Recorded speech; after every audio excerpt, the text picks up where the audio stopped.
Hey there YouTube, WhiskeyCactus here, welcoming you back to our Heart of the Woods Let's Play. This is episode number 13. And last time, some things happened. Things tend to happen when you play a game. But basically, Madison has temporarily become the Fairy Queen. Now, she is going to go find a real true Fairy Queen. Unless she doesn't, in which case she's gonna suck it up and be the Fairy Queen forever. But we need to have a Fairy Queen in order to fix the forest, so she has volunteered to temporarily take that role. So we are on a quest now to find the actual Fairy Queen, who should be the Fairy Queen. Just thinking about it, there's really not too many characters in the game where that would make sense. So we have Abigail, who obviously can't be because she's a ghost. Well, I guess she could be, since Madison's also a ghost, but we have Abigail, we have Morgan, we have Tara. But one other thing stuck out, and I mentioned this in the last episode, one other character stuck out in mind. And I actually kind of really like this idea. But I'm also thinking the cat, Gelidora, because they did mention that she was a fairy, but was, like, slowly losing her ability to remember that she was a fairy or something like that. So I'm wondering if the cat is going to come into play here. But let's go ahead and boot this up. We are in Chapter 5. And, here we go. We're going to the cabin. Hopefully... Oh, also, important to note, Madison and Abigail have come back from being ghosts and are now in the physical human realm, as part of what Madison can do now with her powers. So that's interesting. Still, the transportation is smooth. It doesn't even feel like we move. Instead, we close our eyes in the fairy clearing, and when we open them again, the cabin is just in front of us. Seeing it again strikes a pang in my heart.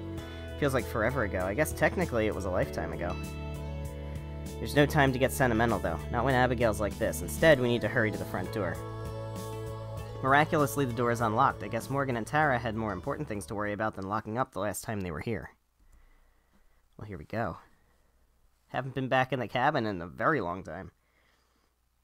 We rush inside, and I turn on both the lights and the heater. As warm air cranks out, Abigail's relief is palpable and immediate. She settles down onto one of the chairs, comfiness outweighing even her curiosity for just a moment. Oh yeah, she doesn't know what a heater is, right? Better? Much. She luxuriates in the feeling. Eyes closed in bliss, her fingers absent-mindedly scrape the soft cushion of the couch, which she presses her back into. It's so soft. Then she leaps to her feet, zooming toward the kitchen. Oh boy. Fucking consumer electronics, man. What's a refrigerator? What's a stove? Well, she probably knows what a stove is. Not an electric one. She drags her fingers along every different surface as she goes, stopping to examine most of them. She rubs the edge of the counter. Madison, it's so smooth and cold. At the sink, she examines the faucets intently before spinning one of them. Cold water pours out over her hands, and she yelps in shock but quickly grins. Madison, it's like a river. Oh my god, this is so precious. Then she reaches the heater, which is pretty much keeping her alive right now. Like a cat, she basks in front of it, relishing the warmth. Don't touch it. Each sensation seems to bring her immeasurable joy. For me, it had been a couple of weeks. For Abigail, it had been 200 years without feeling warmth or cold or textures. I watch fondly. I wish we had more time to enjoy ourselves, more time to show her modern things like films. I remind myself that I can't think like that. We just don't have the time yet. We just have to get through this. Then we'll have all the time in the world. I'm gonna get you some warmer clothes. I'll be right back. Alright. She's still plopped in front of the heater, closer than I would have thought is comfortable. Smiling, I head into what had once been my bedroom. It's been rearranged a bit. My suitcase has been shoved to one corner, forgotten. My laptop sits atop my bed, although most of the video gear is missing. Tara and Morgan must have taken it with them when they left. Good thinking. I start booting up my laptop while I roll the suitcase onto my bed and start sifting through my clothes. After everything I've been through, the actions feel so mundane that I have to give myself a second just to let it all sink in. Everything's been moving so fast since that night Abigail and I kissed by the water. There's hardly been a chance to breathe. Still, being back on familiar territory with familiar comforts is reassuring. Makes me feel like a human again. Something as simple as being able to push a button on my computer and watch it respond is a little miracle that I don't think I'll take for granted again. Getting used to the necessities of normal life, like eating and sleeping, will definitely take some time. Same with keeping warm. Unfortunately for Abigail, my clothes are the only option she has. They won't fit her as well. But they should be better than that nightgown she's been wearing for so long. Oh, she's gonna be in a different set of clothes. It's gonna be adorable. I complete the outfit with the cute hat. I hope she likes it. Here you go. They're not the best fit, but they should at least keep you warm. Abigail hurries over and reverently takes the bundle from me. Are these your clothes? That's kind of kinky. Yeah, they are. I hope that's okay. She holds the bundle to her chest. I'll treasure them. I show her to the bathroom, and also explain how everything works. I have to admire her restraint in just accepting everything modern in stride. Oh my god. It isn't too long before she emerges once again. She holds her arms wide, the cloth hanging a little loosely from her in parts, but she's smiling. She is so fucking precious. Oh my god, the hat. There she is. How do I look? Gorgeous. That's the word I managed to stammer out, though there's a whole slew of them that would work. Call me biased, but I think my clothes look better on her than on me. Giggling, she does a slow spin, showing off more. The person who chose them has wonderful taste. Abigail gets comfortable in the living room while I grab my laptop from the bed. I'm gonna show you a computer, you fucking 200-year-old ghost girl. Sit down beside her, turning it so she can see. This is a computer. It can do a ton of things, but it also lets people talk via long distances. And that's how you're gonna connect to Tara? Right. Abigail watches with rapt attention as I open a browser and wait for the painfully slow internet to load my email. There are so many different pictures and words. Don't you ever lose track of where you are? Not really. You get used to it. Surely you're being modest. I imagine very few people could operate one of these. I love her. I wish, but really, most people have one of their own, or even more than one. They're a really common part of everyday life. I see. In that case, you'll have to teach me. Definitely. For now, though, I'm gonna send that message. How will it be transported? It's, I try to think of how to explain this, and I realize I have the perfect analogy. You know how the forest is all totally connected? Like, how you can sense all the different parts of it? Abigail nods, and slowly her face gets pale. Madison, don't tell me that modern people are connected in the same way. I can't help it, I burst out laughing. Indignantly, she... Oh, that face! Oh my god. She waits for me to finish. It takes me past the point of having tears in my eyes before I do. I can see that I was wrong. She pretends to pout, although I can see in her eyes that she's just playing. I'm sorry. It's just that you look so horrified. She laughs too. Well, imagine how I feel. Apparently nothing is impossible anymore, so I simply have to just assume the worst. She snuggles against me, pressing her cheek against my shoulder to show that she's only pretending to be upset. So go on, do explain it then. It's not the people who are connected, but the machines. If you have a computer, you can send a message instantly to any other computer in the world. It's more complicated than that, but it's an easy way to put it. I see. So you're going to send a message to Tara's computer. Actually, I'm gonna send it to her cell phone. Imagine that. You know telephones? Do you know telephones? I don't even know if you know telephones. Right, I'm gonna tell her to come and meet us here. I hope she'll believe it's me. I'm sure that she'll know somehow. I nod, entering Tara's email address into the field. It feels absurdly formal to be sending an email of all things to get in touch with her. I don't think we've ever had an email conversation in our lives. I'll leave the subject line blank. Anything I could put there would feel comical. I don't really know how to word the rest of this message, so I don't think about it. I just put my fingers to the keys and start to type. Dear Tara, I know this is gonna sound kind of hard to believe. Yes. Yes. Oh. Okay. Well, here we go. Now what? We switching over to Tara and Morgan?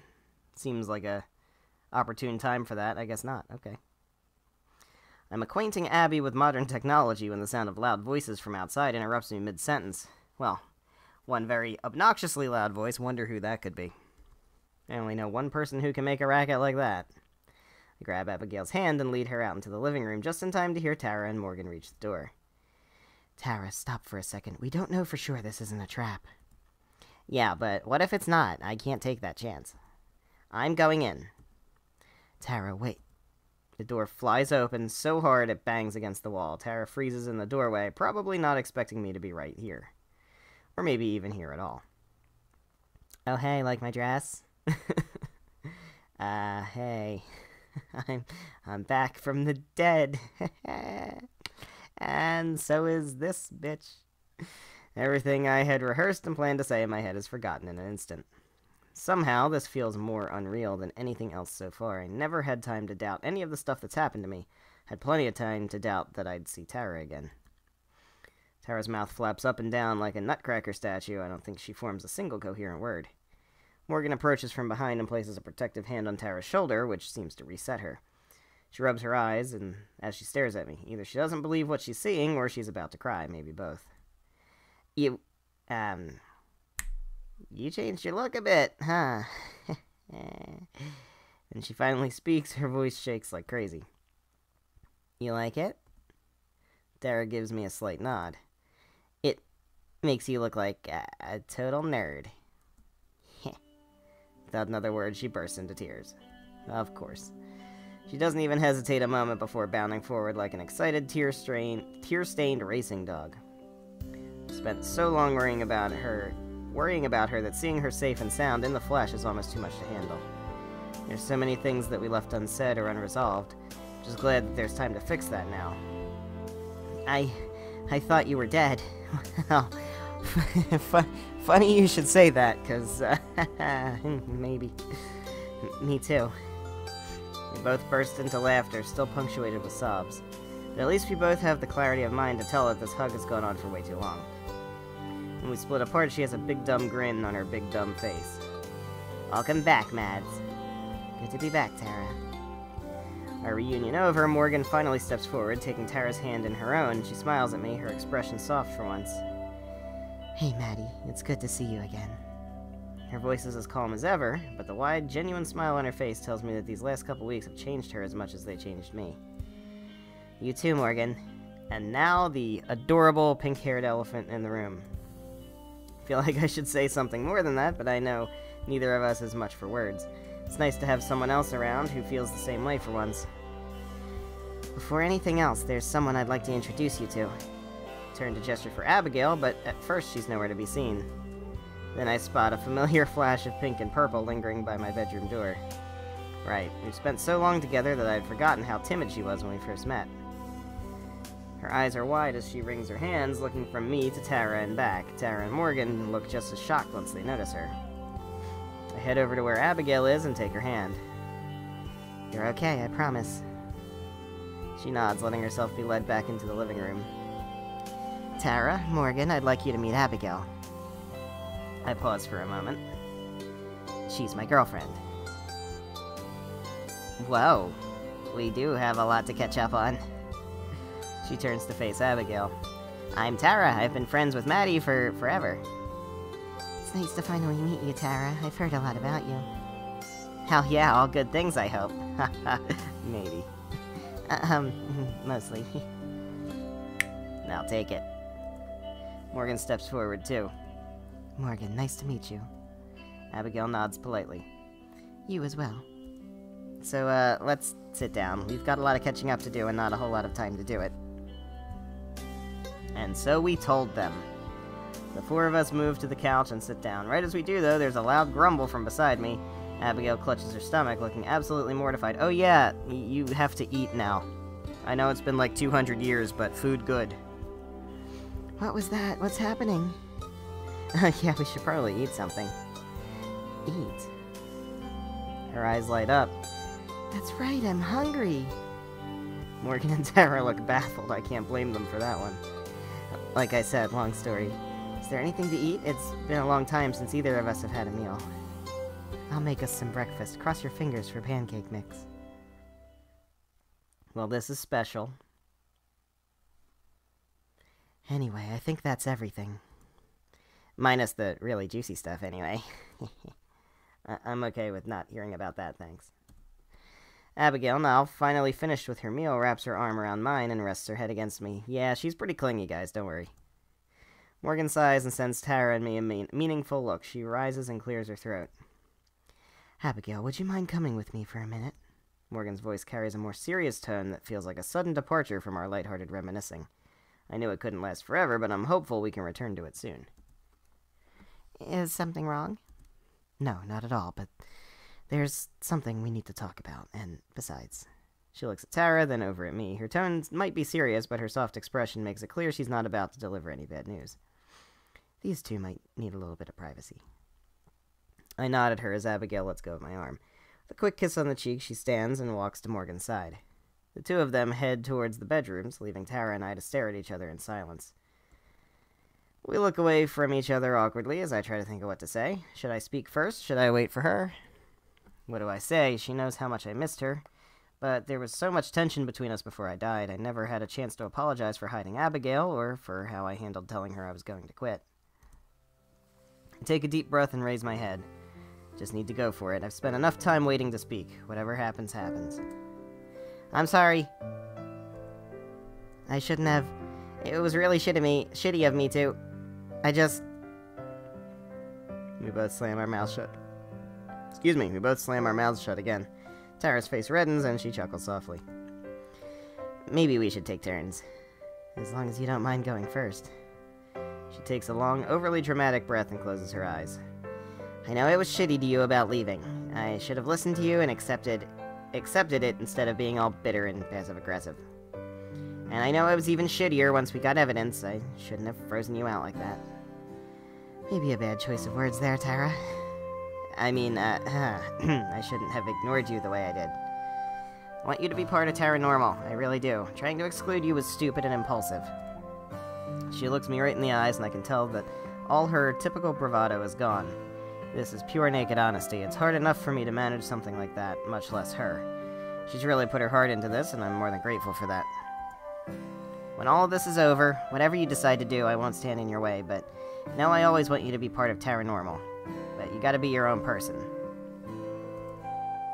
And you're my best friend. Thinking I might have lost you forever made me realize that I honestly have no idea what I'd do without you. Gave you a lot of shit, but I really do love you, and I'm sorry that all this happened because I was too much of a screw-up to remember that. Tara exhales and slumps back in her chair as if the act of apologizing drained all the energy in her body. She's grown so much in the short time we've been here. Then again, so have I. I need to make sure I show her the same sincerity in return. I'm sorry too, Tara. Even if I was mad, I shouldn't have hidden Abigail from you. Made things worse for both of us, and it drove us apart when we should have been getting closer than ever. But more than that, I shouldn't have set this whole thing into motion the way I did. The memory of our fight back home is painful, but I can't keep trying to run away. Instead of dealing with it head-on. It's not fair to either of us. I should have told you I was thinking about leaving and why I was thinking it. I should have talked things over with you instead of dropping the bomb on you right before we left. When I thought I was going to be stuck here forever, I realized you were the person I'd miss more than anyone else, even more than my family. I don't know what I'm going to do when we get back. Still have a lot to figure out, but I do know that whatever happens, we'll always be best friends. Mads, As she struggles to think of what to say next, I gently put my arms around her in a reassuring hug. We've said enough for now. She hugs back, squeezing a bit too hard. We stay that way until it starts to get awkward, as hugs between us tend to do. Pull away and sit back down, a bit embarrassed.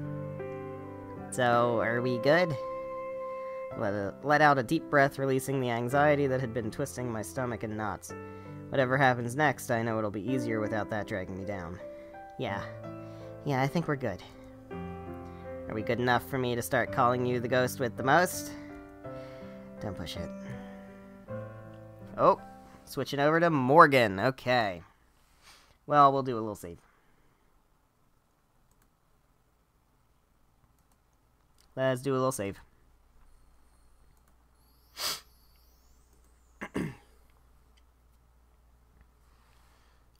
Alrighty. There's adorable little Abigail. I end up bringing Abigail into Tara's room. The two of us carefully step over the pile of clothes on the floor and sit on the bed. She bounces on it a few times. I don't think she's used to springs. Having fun? How do you people sleep in these? Aren't you afraid of just bouncing out of bed? It's not that bouncy. It's just comfortable. I suppose tomorrow I can let you know if I agree. Oh, you think you're not going to be bouncing? So what is it you wanted to talk about? It's hard to put into words. No matter what I had been preparing myself for, a conversation like this wasn't a part of it. It's about family. Our family. Our? You're a Dalsing as well? I'm a Fisher, actually, but a change in last name doesn't change the fact that we're part of the same family. At first, I couldn't believe it. When Maddie and Abigail were telling their story, I thought that there must have been some sort of misunderstanding, or that I'd heard wrong. But the details all matched up. Not just with what Evelyn's told me over the years she tried to break my... Not just with what Evelyn's told me over the years she tried to break my spirit, but with the notes and journals left behind by those before me. So she hasn't changed after... Let me try that again. So she hasn't changed after all these years. It's still us. Yeah, I'm supposed to be next. There isn't anyone else, no siblings or aunts or uncles, just me and her. She makes a sound of sympathy and moves closer to me on the bed, touching my shoulder gently. I tense up, almost shaking hard enough to shrug her off, but she remains. I don't want to be that person anymore, the one afraid to let anyone close, physically or emotionally. I'm sorry. I just nod. I can tell that she doesn't know what to say either, and that's fine. Do you mind if I ask you something? Sure. Why didn't you leave? Back in my time, it wasn't even a possibility. There was no way I could have escaped, but we wouldn't have gotten very far if we tried. But now Madison's told me about all sorts of fantastic machines and devices. Surely you could have gone. I shrug. Of course I consider it. I considered it.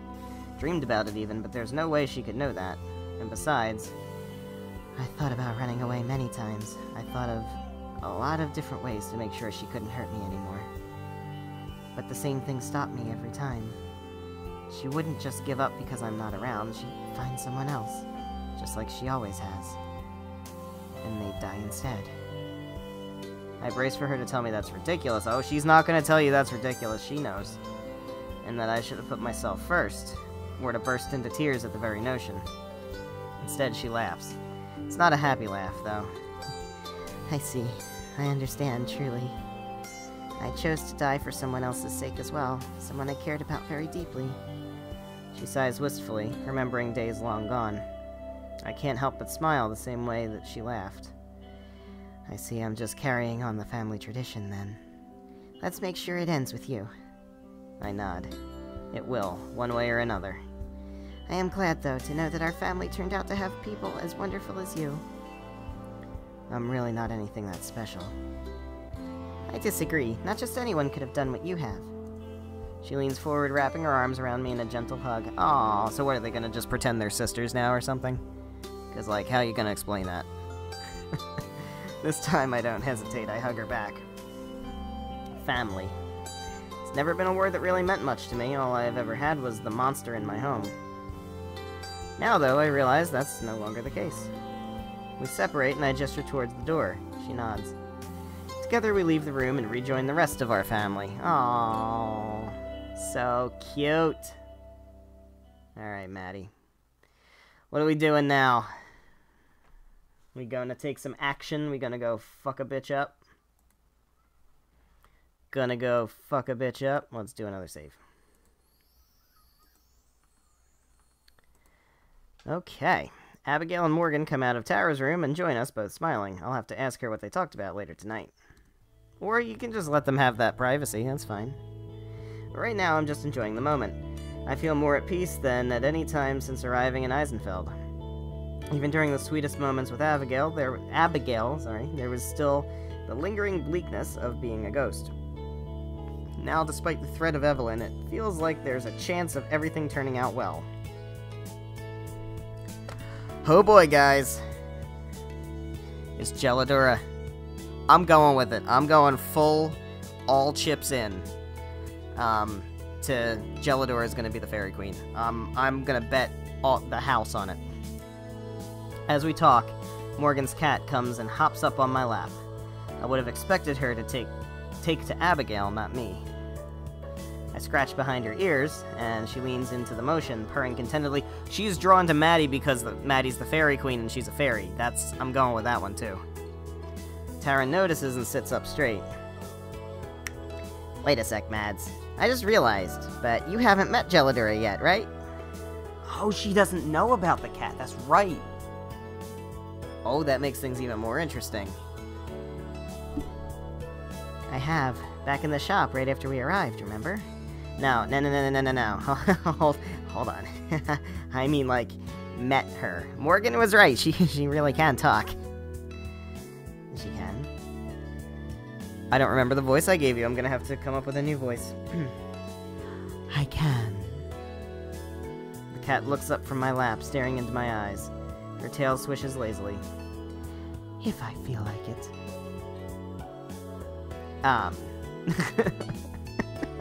Those expressions. Both Abigail and I stare in shock at the talking cat. Then, why didn't you sooner? It's the first question that comes to mind.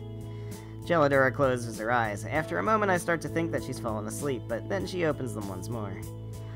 I didn't feel like it. I look over at Morgan sitting across from me. I guess I owe you an apology. It's fine. She certainly didn't make it easy to believe. Gelidura stands up, her tail lashing as she strides over to drape herself across Abigail. In response, Abigail strokes Gelidura's fur, looking almost as gleeful as when we had our first meal. I didn't know if I could trust you. Now I know. I leave the two of them to their cooing and cuddling and walk over to the front window, peering outside. How many times have I stared at the stars these past few nights? Abigail taught me a few constellations, but tonight looks like an entirely different sky. I rest my head against the window pane, soaking in the starlight and calm. Hey, by the way, you said you only came into the village the one time, right? Yeah, we caught you guys making out. Yeah, we didn't want to risk it any more than that, not with how close we came to Evelyn. Makes sense. You, didn't see anything embarrassing when you were spying on us, right? We weren't spying, or at least we weren't trying to. But no, thank God. Oh, phew. Oh, shit. For real, though, after this is over, but before we leave, you've got to show us some of the cool spots in the forest. Sure, that'd be fun. Actually, do you want to go right now? Wait, for real? I can show you the fairy clearing, at least. That's our favorite spot. Bring the cat, though. Bring the fucking cat, I promise. How long a walk is it? It's getting kinda late. Oh, we wouldn't need to walk. Tara's face slowly morphs from puzzlement to excitement as she realizes what I'm suggesting. You mean, like, magic? I nod. Oh, hell yeah! Her enthusiasm startles Gelidura, who hops up and runs away. Abigail gestures in vain for her to come back. Aww. If you want to stroke some pussy, just wait till tonight, okay? You two up for a field trip? Abigail's... Oh, fuck. Abigail, still upset at losing her new friend, nods stiffly and says nothing. Sure. Gelidura traipses back in, returning to Abigail's feet. Abigail perks up immediately. Would you like to come with us, Miss Gelidura? She fucking would! Oh, that's... 100%. 100%. 100% Gelidura is gonna be the fairy queen. I suppose so. Carry me. Abigail gladly obliges. I lead everyone outside and into the tree line, just in case there's anyone watching. I gather everyone into a circle, and the four of us lock hands while Gelidura perches on Abigail's neck. Okay, 3, 2, 1.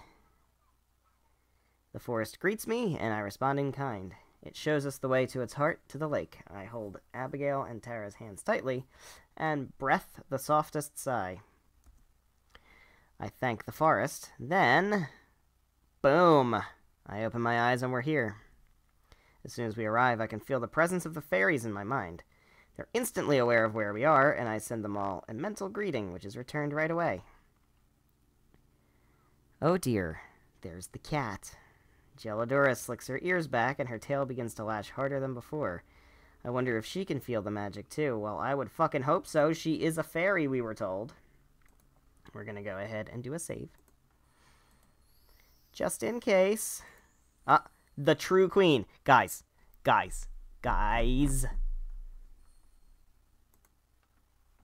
I'm right. I know I'm right. I just fucking know it. Before I can ask, Tara whistles in awe. Dang, Mads, you really leveled up, huh? I put all my skill points into magic. Oh, nerd! Even Morgan looks dumbstruck, something I'm not used to from her. She tilts her head back, staring in open-mouthed wonder at the glimmering trees and fairy lights. What is this place? Are we really still in the forest? Yes, it's a special grove. It was one of the first places I brought Madison. We came back here many times and fucked by the lake. I mean, totally didn't. It definitely feels magical. Damn it, I should have brought my camera.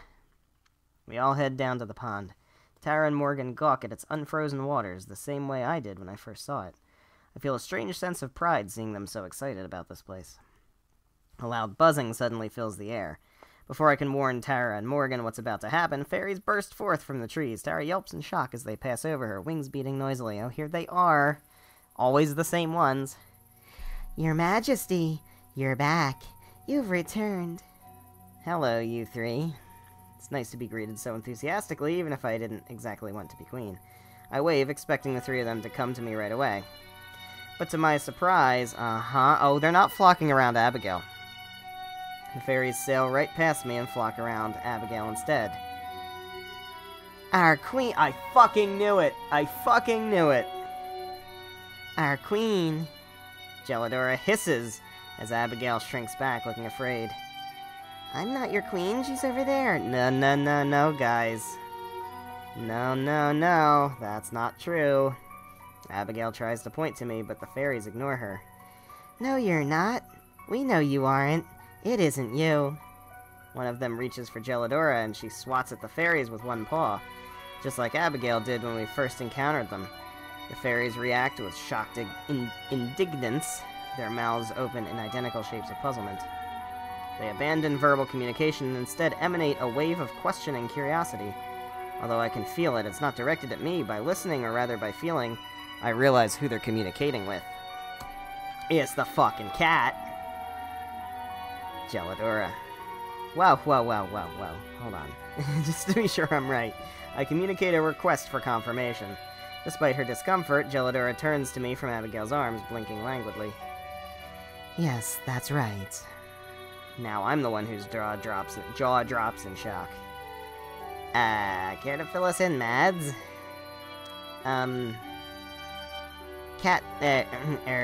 Gelidora. Fairy Queen. Everyone is silent for a moment. Even the fairies. Then Abigail clears her throat. Does that mean I should set you down, then? No, this is fine. Wait a second. A little seed of hope blooms instantly within my heart. Fairies answer my question before I can even think it. The seed of hope withers and dies in response. Maddie. Well, I guess the cat doesn't want to be Fairy Queen or something, or she can't be because of some curse or something, maybe? I don't know. Close my eyes tightly. I see Gelidora in my mind's eye, and the rest of the world fades away as I speak to her. Once again, the fabrics of time tear and disappear. The fairies guide our voices. Gelidora can't be Fairy Queen, not anymore, not after what the Moonsick One did to her. Okay. Evelyn. The last pieces of the puzzle fall into place. I see it clearly. Evelyn, the rogue fairy, burning under the moonlight. Fairy Queen ritual gone wrong, Gelidora running after Evelyn, and then disappearing. Without realizing it, I've reached out for Gelidora, stroking her fur. The fairies and I communicate with the heart of the woods. Ah! They said it. They said it, guys. They said the name. To free her and restore her rightful place to the throne. Okay, so that's what we have to do. Gelidora is meant to be the Fairy Queen. We have to break whatever curse is on her and let her become the Fairy Queen appropriately. The woods ushers forth its strength. Fairies conglomerate around us, the buzzing increasing in frequency until it is a dull hum. I reach within myself. The waxing moon basks the scene, and I gather its light into a pool in my hands. Reaching out, I feel the magic on Gelidora begin to vibrate violently. It burns to the touch. Gelidora yowls in pain, and all at once the magic shatters and melts away. With a gasp, I'm back to the present. Abigail rushes over to catch me, and the effects of time return. Their interest in their obsolete queen waning, the fairies clump back up and get ready to depart. We'll see you soon again, and when the moon is at its brightest, one way or another. With that cheerful reminder, they take off, fading out of sight. I separate their thoughts from push them away. Madison, what happened? I take a deep breath and steady myself. Abigail scoops the pained Gelidora into her arms, petting and cooing. It's a long story. I'll tell you later. Gelidora, are you alright? Yes. It was foolish to think you, new Spring Queen, could dispel such a powerful curse on a waxing moon. Gelidora turns away and grooms herself. I feel a rush of guilt. Tara touches my arm slightly. You okay, Mads? Yeah, I'm fine. She grins and pats my back. Trying to ease the mood, she stretches wide and lets out a huge nervous laugh. Good, well, that wasn't like I expected, the fairies especially. What did you think they'd be like? I have no idea, but it definitely didn't involve your cat being a queen. I would have gotten you the nicer cat food if I'd known. Yo, Gelato, how come you never told us you were a fairy queen? Gelidora doesn't even deign to look at Tara. You never asked. Typical cat. As soon as we arrive back at the cabin, Abigail makes a mad dash toward the couch and flops down on it with a loud thud. I'm a little surprised by how quickly she covers the distance. Gelidora leaps from her arms and trots over to the kitchen, immediately sticking her face in her food bowl. Oh, my feet. Are they sore? I can imagine walking around again after so long might be a bit draining. Here, why don't you let me massage them? No, it's not that. It's these boots. Abigail kicks off her boots and sends them flying, eliciting a yelp of surprise from Tara as one of the boots nearly hits her dead on. Your feet are bigger than mine. Do you have any idea what it feels like to get snow in your boots for the first time in 200 years? The three of us shudder in unison at the thought. Tara takes another step away from the boot, as if she's afraid of it infecting her with cold feet. I can tell you right now that when we do go to America, I'm going to be spending the entirety of the winter months indoors. Same. Can't help grinning at her words, even if it wasn't entirely serious. It's the first time I've heard her speak about our future together with that much certainty. I make my way to the couch and sit down beside her, putting my arm around her without a second thought. She leans against me, our bodies perfectly aligned. Oh, this is so precious. Such a shame it's all gonna come shattering and falling apart and being heartbroken at the end. When the summer months roll around, I'm definitely taking you ladies to the beach. Abigail instantly perks up at that, clasping her hands together and leaning toward Tara with a huge grin on her face. Yes, goodness, the sand, the sun, I'd love to see the ocean. Morgan seems a little less enthusiastic about the prospect of the beach, her face an expression more of concern than excitement. Don't look that way from here. If we go to the beach, I'm going to end up looking like a lobster. Yeah, but you'd be a really hot lobster. Try as hard as I can to suppress a groan, but Morgan and Abigail both chuckle. Abigail I can understand, but the fact that Morgan genuinely finds this kind of thing endearing is baffling. Thanks, babe. So, Abigail, what's the most interesting invention you've seen since you came back? Apparently the heater. Or the computer. I suppose I haven't seen much of it, but the internet seems like a wonderful tool.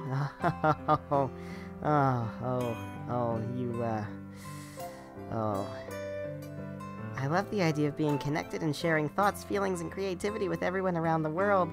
Oh, she hasn't been trolled yet. It's so cute. My girl! There isn't a single person more qualified to teach you about the internet than I am. We are gonna have a blast. There is no way I am going to let you be the one to show her around the web. You get into enough trouble on your own. But Madison, doesn't Tara perform on the internet? I assume that means she's very knowledgeable about its workings. Tara raises an eyebrow and leans down to place her hands on the table, staring closely at Abigail. So Mads told you about Terranormal, huh? Oh no. She told me some things. I know you tell stories about supernatural occurrences and that you take them very seriously, even when they're quite obviously untrue. Did she now? Sweetie, maybe we shouldn't. And she also told me that people all over the world enjoy watching you. It sounds like you must be an incredible storyteller. Nice save. Tara breaks into the same massive grin she always puts on when she knows she's found a new audience. You don't know the half of it, Abby. I've got 1,000,000 of them. I roll my eyes and lean back against the couch. Abigail just moves closer, ready to hear whatever Tara's gonna say next. Just looking at her feels healing. If listening to Tara's stories makes her happy, then Tara can tell as many stories as she wants. Not that I'd ever tell Tara that, of course. One story turns to another. Morgan and I will chime in with a correction every now and then, but we mostly let Tara work her magic. Abigail keeps asking questions, and Tara keeps eating them up. If Morgan's anything like me, she must enjoy seeing the girl she loves acting so happy. I know I am. I don't know what's going to happen after this. We're still in danger. We don't have a way out. We still don't have a way out. But that doesn't mean we can't enjoy our time together, all of us. I just wish I could shake the feeling that this is the last time we'll have this chance. We stay like that for a while, telling stories, making jokes, and most importantly, talking about our future. Whether it happens or not, talking about it puts all of us at ease. We talk about sharing technology with Abigail, getting her and Morgan new wardrobes, where we're going to go on dates when we get back. In those moments, it all feels real, like we're remembering moments that haven't happened yet.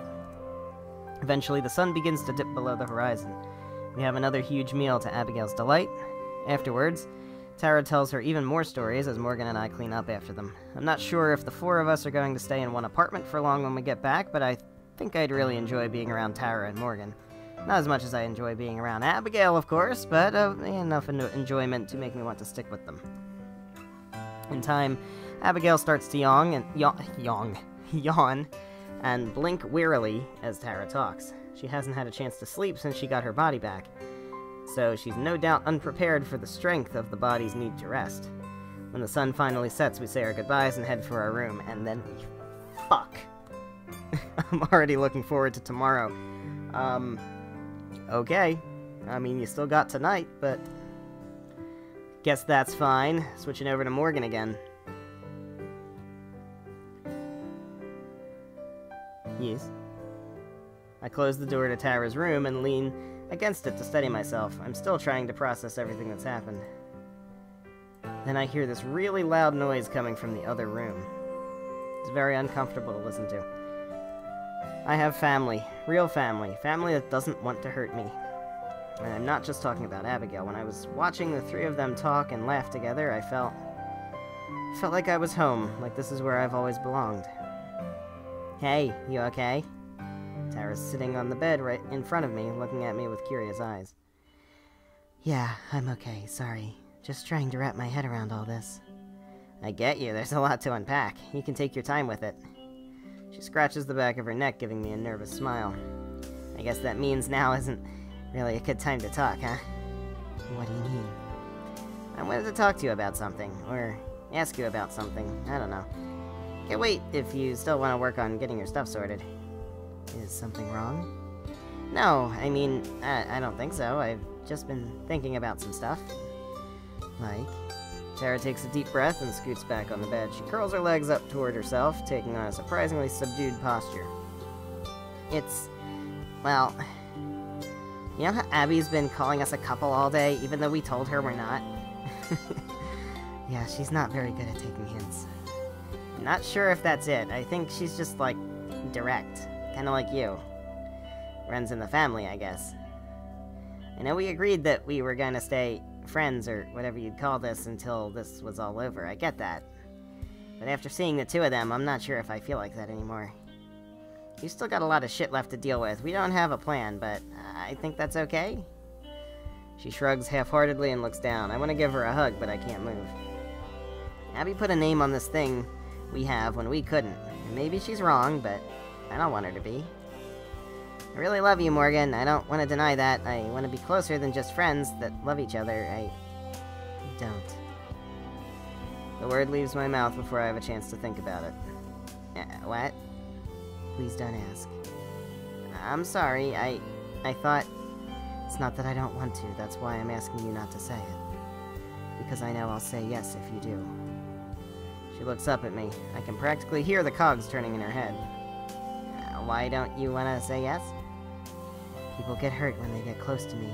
I don't even like having friends because of how guilty I feel when Evelyn gets in the way. I'm already so close to you, closer than I've ever been to anyone. But if I put a label on it, a part of me just feels like it would put you in more danger. I feel so stupid saying it out loud. It's just a word. Why am I so afraid of a word? Besides, I've never had a girlfriend before. I don't know what it would mean for me, or for you. What do you mean? What about the one that taught you how to knit? Oh no, how could I have forgotten about that lie? It was just so easy to say back then. It made me seem like I knew what I was doing, made it easier to ignore what happened with those girls. Tara's understood everything about me, but I still don't want to tell her about what I did with them, or why I did it. Hey, it's cool. I've had plenty of girls lie about having girlfriends before. It's just a thing people do sometimes. We can just forget about it. We're past lies now, right? Her words stab at me like needles. It's not like she's trying to force this out of me. I could even tell myself that this isn't a lie. That it's just not telling her about something she never asked about. There's more to it than a simple lie. Wait, what am I saying? What am I doing? There are still things I haven't told you about me, about what I've done, things that could make you change your mind. Tara manages a weak smile. It's hard to be reassuring when you don't know what you're reassuring someone about. If you don't want to date, that's okay, I get it, but nothing you can tell me is going to change how I feel about you. Oh, just wait until you find out about the murders. I mean, not the murders, totally not the murders. She sits forward again and pats a spot on the bed next to her. But right now, I'd rather be miles away from her, not closer. I hate feeling like this. Finally learned how to get close to people, and now I'm back to pushing her away. Do you remember what I called myself the first time we talked to Jaladora? Clicky clicky. There we go. A shell. But you know that's bullshit now, right? We're gonna make sure Evelyn can't get in your head anymore. Evelyn isn't the only one that made me feel that way. My throat feels dry. I need something to drink, but I know what'll happen if I stop. If this closes, it won't open again. I didn't learn how to knit from an ex-girlfriend. I learned from Hannah. I had feelings for her. We were close. But she cut off all contact with me when I told her how I felt. Word travels fast in Eisenfeld. Within a week, everyone in the village knew I was gay. That's when bad things started happening to Hannah. She slipped on a patch of ice and broke her leg. A few days later, her dog died. The next week, she came down with the worst flu any of us had ever seen. I knew it was Evelyn's doing. But who was going to believe me? As far as they were concerned, all this happened because she rejected me. Pretty sure some of the older people in the village still think I'm a witch.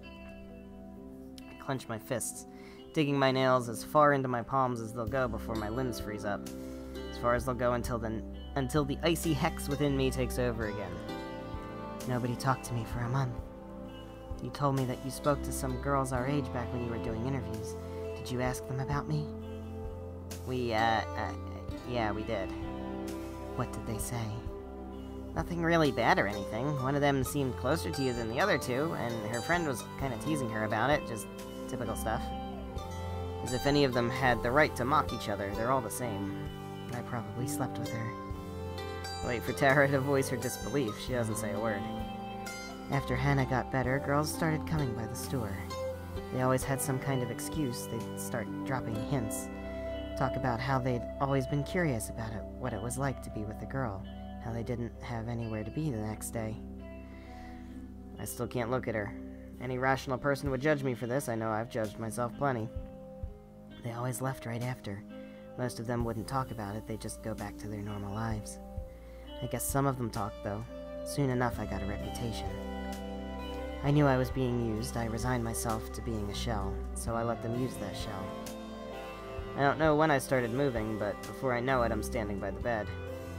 Evelyn never let me feel like this body belonged to me. She chose my clothes, she chose my style, she even chose what I do with my hair. It was her body, and she wanted it how she liked it. Can't keep standing. As much as I want to push away, I sit down next to Tara. Looking at her face, I can't tell what she's thinking. My mind runs through every worst-case scenario as I make myself push onward. But things have been different with you. For the first time, sex started to mean something. Being open started to seem possible. Being myself started to seem possible.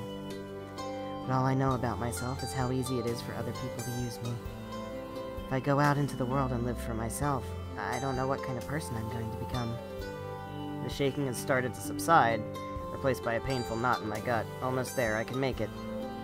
What if I end up becoming someone you can't love? What if my shell is the only worthwhile part of me? Aww. Without warning, Tara throws her arms around me and pulls me close. I wrap my arms around her waist without even thinking. You're not a shell, Morgan. You're the furthest thing from that. Just because someone tried to make you something other than yourself, or because people took advantage of you, that can't destroy the real you. That you has always been there. And I know it a lot better than you might think. She nuzzles my neck, and I can feel the dampness of her cheeks. She's crying. You've got passion, you've got personality, you've got conviction. You've got so much awesome stuff in you that I couldn't name it all if you gave me a whole week. All of that is the real you. And that's the girl I'm in love with. The girl I want to be with no matter what. And I want to put a name on it so you know that'll never change. We pull apart and she wipes the tears from her eyes. I don't really know a non-cheesy way to put it, so... will you be my girlfriend? If you're okay with everything I've done, with everything I still have to do, then how can I say no? Tara instantly lets out a long wheeze and clutches her hand to her chest. Is she okay? You good? Yeah, I'm good. Just give me a minute. I feel like my body is trying to overcome being allergic to commitment right now. I awkwardly pat her on the shoulder. It's obvious that neither of us have any idea what you're supposed to do in a situation like this. Tara grabs me by the waist and gently leads us over to the bed. Press my forehead against hers and, for once, allow myself to be comforted. She strokes my hair. Time slows to a standstill. We kiss. This could be our last night together, but in a way it's our first night together, too. And I'm going to make the most of it. And we fucked. And listen to Maddie and Abigail also fucking. Alright, but I think with that, we're going to go ahead and end off the episode for today. So thank you guys so much for watching. If you enjoyed, please be sure to leave a like and a comment down below. And make sure you are subscribed for more Heart of the Woods, guys. Next time, we're going to continue on. I'm not sure how far into Chapter 5 we are, but I'm thinking we've been at it for a while. Maybe, I guess it was really just mostly this episode. So I'm not sure how much more there's going to be. I don't know how many more chapters there are going to be. I have to assume we're getting fairly close to the end. So I would imagine that, we're going to see some stuff start to pick up. We have to fix Gelladora. We have to make her become the Fairy Queen. She has to restore the forest, and then we can defeat Evelyn, or in some order, maybe we have to defeat Evelyn first. I don't know. But I hope we'll find out a little bit more about that in the next episode. So I hope you're excited for that. I know I am. I will see you then. Goodbye.